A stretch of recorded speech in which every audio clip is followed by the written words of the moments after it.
Meu nome é Feliciano, esse é o canal A Hora do Além. Se chegou por uma indicação do YouTube, peço para que faça sua inscrição.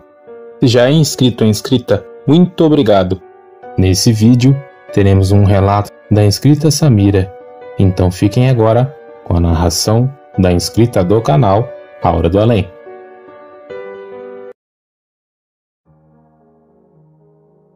Olá, Feliciano e a todos do canal A Hora do Além. Aqui quem está falando é a Samira do Rio de Janeiro, trazendo mais um relato para vocês. Esse relato não é um relato sobre fantasmas, um relato tão sobrenatural ou até mesmo aterrorizante como muitas pessoas gostam, mas é um relato que pode ajudar algumas pessoas que estejam passando por um período de luto, por um momento de luto. Esse relato se deu comigo. Eu tinha 18 anos. Não vou entrar em grandes detalhes, em maiores detalhes, para não prolongar muito o relato. Mas minha mãe, de repente, adoeceu. E, em uma cirurgia de emergência, descobriram um câncer na minha mãe. Um câncer que já estava em metástase. Já tinha passado para outros órgãos. Não tinha jeito aquele câncer. E eu pensei na primeira coisa que me veio à cabeça é a fé. Pensando em Deus, procurei uma igreja e pedia muito mesmo que Deus não levasse a minha mãe, que não permitisse que minha mãe morresse, porque ela era muito jovem. Ela tinha só 42 anos. Como eu ia perder minha mãe? Minha mãe não teve nem o direito de envelhecer e eu não aceitava aquilo. Eu pedia muito a Deus que não permitisse a morte da minha mãe, mas foi em vão. A minha mãe faleceu 3 meses depois da cirurgia. Os seus últimos momentos foi numa ala de CTI, na época se chamava CTI, de um hospital que é muito famoso aqui no Rio de Janeiro, oncológico, de oncologia. A minha última imagem que eu tive da minha mãe foi através de um vidro que tem na porta do CTI, ao qual a gente não chega perto do paciente. E eu vi minha mãe me chamando com a mão. Não falava mais, estava entubada. Com a mão ela fazia sinal para que eu entrasse, me chamando. E aquilo foi desesperador, eu tentando empurrar a porta e a porta trancada. E os enfermeiros fecharam uma cortina que tem nessa janelinha para que eu não visse mais a imagem da minha mãe. Só que antes dele fechar a cortina eu vi vários médicos, enfermeiros, enfim, indo para cima da minha mãe fazer algum procedimento que eu não vi. Ali, os meus parentes que estavam me acompanhando, que eram um tio e uma tia, cada um me pegou por um braço e me tirou do hospital. E eu fui proibida de voltar ao hospital, porque eu não tinha mais emocional para aquilo. 2 dias depois dessa cena, minha mãe faleceu. Eu recebi a notícia de que minha mãe tinha falecido. Naquele momento, o mundo caiu para mim, o mundo acabou para mim. Tudo. Era como se eu não tivesse vida mais. Foi feito, eu não tive condições de agilizar nada para o sepultamento da minha mãe, não tive condições psicológicas e nem físicas. Eu só ficava no chão caída, chorando e praticamente em estado de choque. E aí meu tio e uma tia é que foram agilizar todos os trâmites do enterro, atestado de óbito, tudo. E eu só fui mesmo ao sepultamento da minha mãe, porém eu pedi antes de tudo que o desejo da minha mãe fosse respeitado, porque a minha mãe sabia que ia morrer.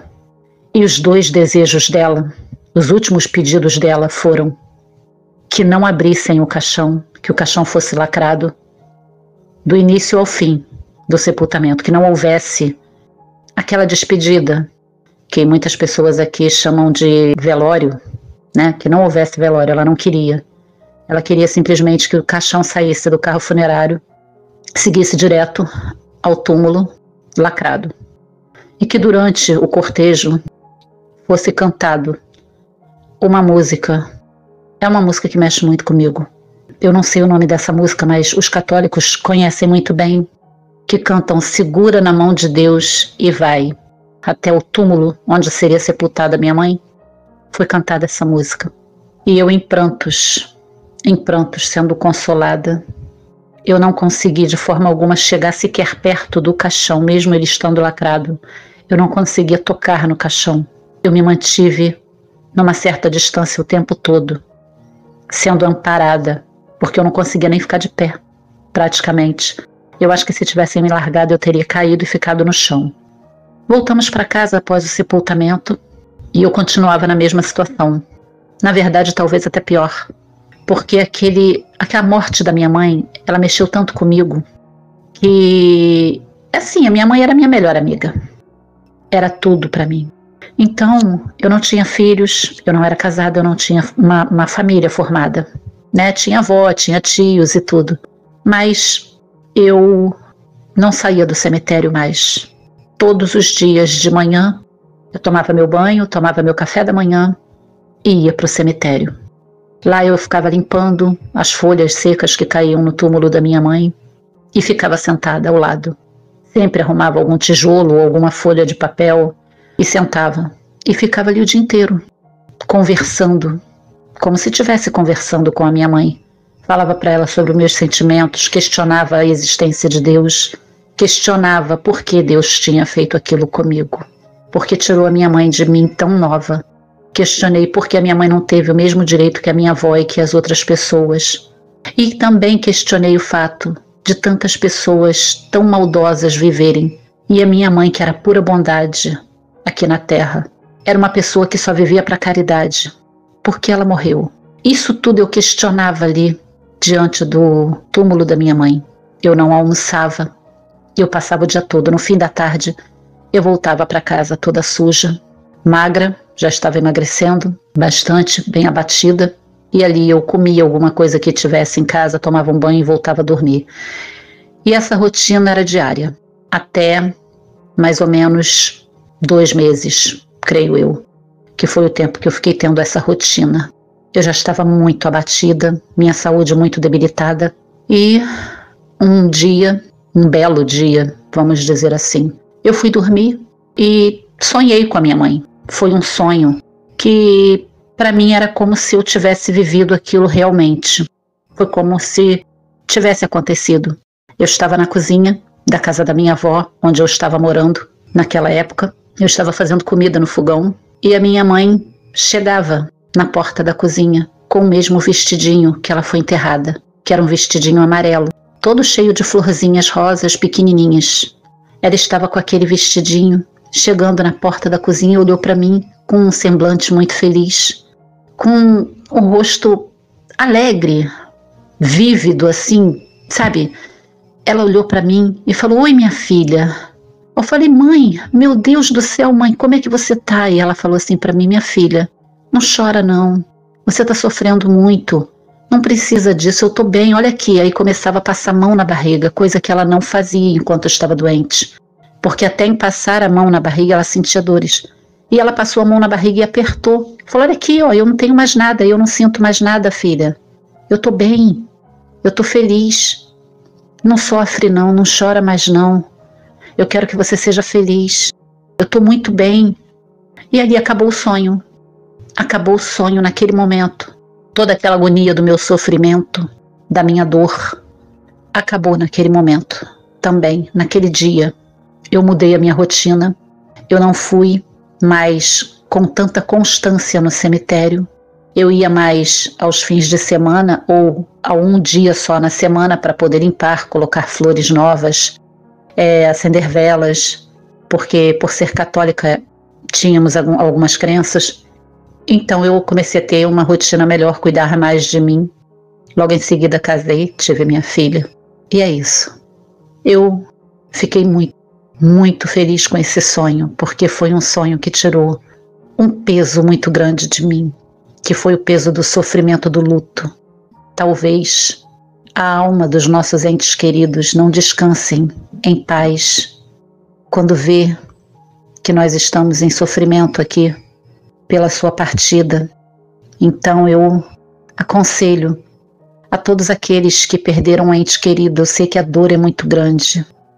Eu sei o tamanho dessa dor, porque eu perdi as 2 pessoas mais importantes que uma pessoa pode ter na vida. Eu perdi a minha mãe e logo em seguida eu perdi a minha filha. Então, eu sei o quanto dói o luto. O luto é uma dor eterna. A gente tem um alívio dessa dor, mas ela nunca acaba. Então eu aconselho que vocês rezem no luto de vocês, dentro da crença de vocês. Rezem por aqueles que partiram, mas não sofram tanto, procurem não sofrer tanto, porque eles também sofrem vendo o nosso sofrimento. E quando eles têm, por alguma misericórdia divina, a chance de nos acalentar, faz tão bem pra gente, como aconteceu comigo. A minha mãe teve a chance de vir me acalentar, mas nem todos têm essa chance. Bom, esse é o meu relato, mas é um relato que eu deixo aqui para vocês como uma experiência de luto, né? Minha experiência de vida e de luto com a morte da minha mãe. Eu desejo de todo o meu coração muita paz, muita luz a todos. E a quem está nesse momento passando por um luto, meus sinceros sentimentos. Um beijo muito grande a todos. Da Samira, do Rio de Janeiro. Muito obrigado, Samira, por ter compartilhado esse relato aqui no canal. Se vocês quiserem ver seus relatos, pessoal, eu deixei na descrição do vídeo o link do meu WhatsApp. Eu gostaria de agradecer a cada um de vocês que está sempre aqui acompanhando o canal, deixando o like, compartilhando e comentando. E a vocês também que estão chegando hoje. Eu peço para que Deus abençoe a cada um de vocês e suas famílias. Muito obrigado, até o próximo vídeo.